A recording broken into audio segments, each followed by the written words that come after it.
नमस्कार प्यारे बच्चों। 11th हम प्रश्नावली 8.1 हम पढ़ रहे हैं।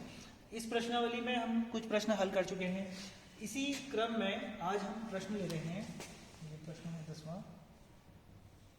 10वां प्रश्न आपकी प्रश्नावली में दिया है a प्लस बी की पावर 4 माइनस ए माइनस बी की पावर 4 का विस्तार कीजिए। इसका प्रयोग करके वर्गमूल 3 धन वर्गमूल 2 की घात 4 ऋण वर्गमूल 3 ऋण वर्गमूल 2 की घात 4 का मान ज्ञात कीजिए। अब ये प्रश्न आप द्विपद प्रमेय के अंतर्गत पढ़ रहे हैं और द्विपद प्रमेय में आपको विस्तार जो बताया गया है, अगर मैं a प्लस बी के रूप में लिखूं तो हम जानते हैं कि a प्लस बी की घात n बराबर होता है nc0 a की घात n प्लस nc1 a की घात n minus 1 into B plus nc2 a की घात n minus 2 into B square so on up to last में ncn b की पावर n। यहाँ a गायब हो जाएगा। ये सब आप सीख चुके हैं कि ये n माइनस 1 इंटू बी किस लिए क्यों आया और ये सब किस लिए आए हैं, ये आप पढ़ चुके हैं। इसके बाद में इसका डायरेक्ट उपयोग बता रहा हूँ आपको। तो हम देखते हैं, हमारे पास प्रश्न है a प्लस बी की घात 4 ऋण a माइनस बी की घात 4। अब हमने इसको हल करना है, ये फॉर्मूला अप्लाई करना है हमने इस फॉर्मूले के आधार पे।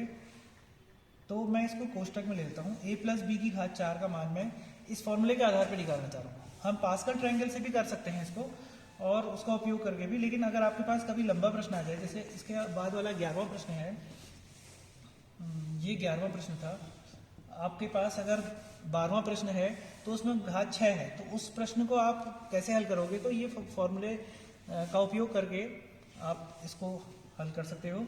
तो इसके हिसाब से हो जाएगा 4c0 a की घात 4 प्लस 4c1 a की घात 4 minus 1 3 into B plus 4c2 a की घात 2 b स्क्वायर plus 4c3 a into B की घात 3 प्लस 4c4 b की घात 4। तो ये आपके पास पहला पद आ गया। अब माइनस, अच्छा मैं पहले एक काम करता हूँ, मैं केवल a प्लस बी की घात 4 को आपको हल करके दिखाता हूँ, क्योंकि a प्लस बी की घात 4 हम जब हल कर लेंगे तो a माइनस बी की घात 4 हल करना आसान हो जाएगा। तो मैं पहले इतना ही हल करके दिखाता हूँ। दोनों एक जैसे हैं, केवल घात का फर्क है, नहीं केवल टर्म का पद का फर्क है। तो 4c0 आपको पता है nc0 बराबर 1 होता है, तो मैं डायरेक्ट इसको लगा देता हूँ। 4c0 1 हो जाएगा, a की पावर 4 हो जाएगा आपके पास, मैं यहाँ सूत्र लिख दे रहा हूँ, प्लस 4c1 nc1 आपके पास होता है n, तो 4c1 4 हो जाएगा a cube b plus 4c2 हम निकाल लेते हैं यहाँ से, 4c2 फैक्टोरियल 4 बटे फैक्टोरियल 2 फैक्टोरियल 4 माइनस 2, तो ये हो जाएगा आपके पास फैक्टोरियल 4 फैक्टोरियल 2 इंटू फैक्टोरियल 2। इसको हल करके आता है 6। ये कैसे आता है आप पिछली एक्सरसाइज में सीख चुके हैं। 6a स्क्वायर b स्क्वायर प्लस 4c3, आपने एक सूत्र पढ़ा है ncr बराबर ncn माइनस r, तो 4c3 बराबर हो जाएगा 4c4 माइनस 3 यानी 4c1। तो जो 4c1 का मान आया यहाँ, वो 4c3 का मान आएगा। ठीक है, वैसे भी जो इक्वल डिस्टेंट पद होते हैं, समान दूरी पर आधारित पद होते हैं, उनके मान उनके गुणांक सेम होते हैं। तो यहाँ 4 है तो ये भी 4 आ जाएगा, a b की घात 3 प्लस 4c4, एक फॉर्मूला है और है ncn बराबर 1 होता है आपके पास। तो इसके आधार पे 4c4 1 हो जाएगा, 1 इंटू बी 4, तो b की पावर 4 हो जाएगा आपके पास। अब मेरे पास मैंने a प्लस बी की घात 4 का मान यहाँ निकाल के लिख दिया। अब हम आते हैं अपने प्रश्न में।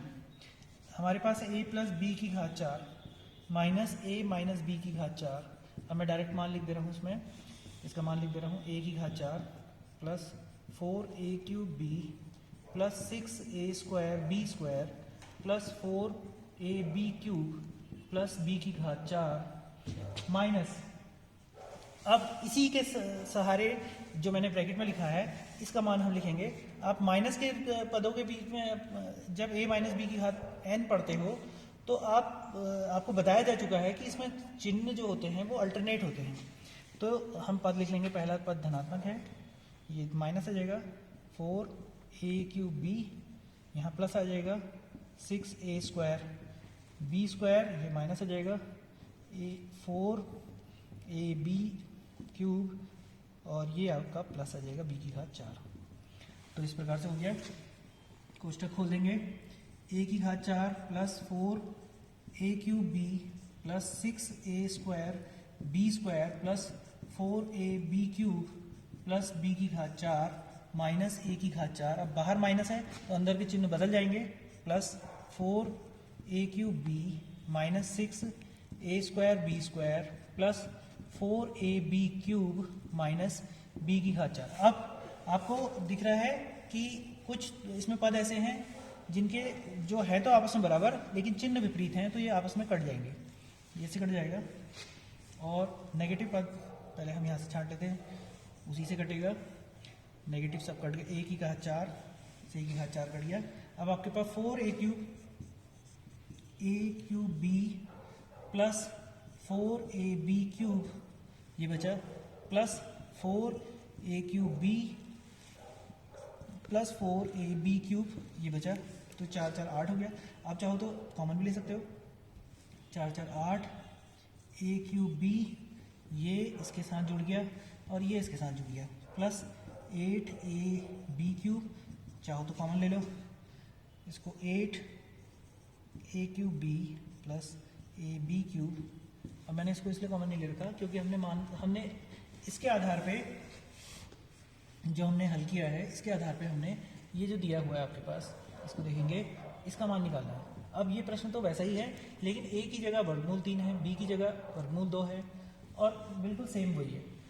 अगर हम यदि जो हमारे पास समीकरण नंबर 1 मिली है हमको, जो हमें a प्लस b की घात 4 माइनस a माइनस b की घात 4 का मान प्राप्त हुआ है, इसमें मैं a की जगह वर्गमूल 3 रख दूँ, b की जगह वर्गमूल 2 रख दूँ, तो मुझे क्या प्राप्त होता है, इसी से वर्गमूल 3 धन वर्गमूल 2 की घात 4 ऋण वर्गमूल 3 ऋण वर्गमूल 2 की घात 4 इज इक्वल टू 8 टाइम्स, यह है a का मतलब वर्गमूल 3 की घात 3 इंटू वर्गमूल 2 धन वर्गमूल 3 वर्गमूल 2 की घात 3, ये मिल जाएगा हमको 8 टाइम्स वर्गमूल 3 की घात 3 यानी 3 वर्गमूल 3 होता है, इंटू वर्गमूल 2 प्लस वर्गमूल 3 वर्गमूल 2 की घात 3 यानी 2 वर्गमूल 2। ये आप जूनियर कक्षाओं में पढ़ चुके हैं कैसे हल किया जाता है, 8। अब ये इसको गुणा कैसे करते हैं, अंदर वाले से गुणा हो जाते हैं, वर्गमूल 6 प्लस 2 इंटू वर्गमूल 6, तो ये जुड़ जाएंगे, ये लाइक टर्म है, समान पद हैं, तो 3 2 5 इंटू 5 वर्गमूल 6, तो 8 5 40, 40 वर्गमूल 6 आपका उत्तर प्राप्त हो गया। इसका मान जो आ रहा था आपके पास वर्गमूल 3 ऋण धन वर्गमूल 2 की घात 4 ऋण वर्गमूल 3 ऋण वर्गमूल 2 की घात 4, इसका मान आपको इतना प्राप्त हो जाता है। तो बच्चों आपने देख लिया कि इस प्रकार से हम मान ज्ञात करके निकालते हैं। और इसी प्रकार आपके पास प्रश्न नंबर 12 है। प्रश्न नंबर 12 में आप देखेंगे कि x प्लस 1 की power 6 minus x plus 1 x minus 1 की पावर 6 का विस्तार करके प्रयोग कीजिए। वर्गमूल 3 धन 1 की घात 6 माइनस वर्गमूल 3 ऋण 1 की घात 6 का मान आपने ज्ञात करना है। सेम इसी प्रोसीजर को अपनाते हुए आप उस प्रश्न को हल करके देखेंगे तो आपसे उम्मीद है वो प्रश्न हल हो जाएगा।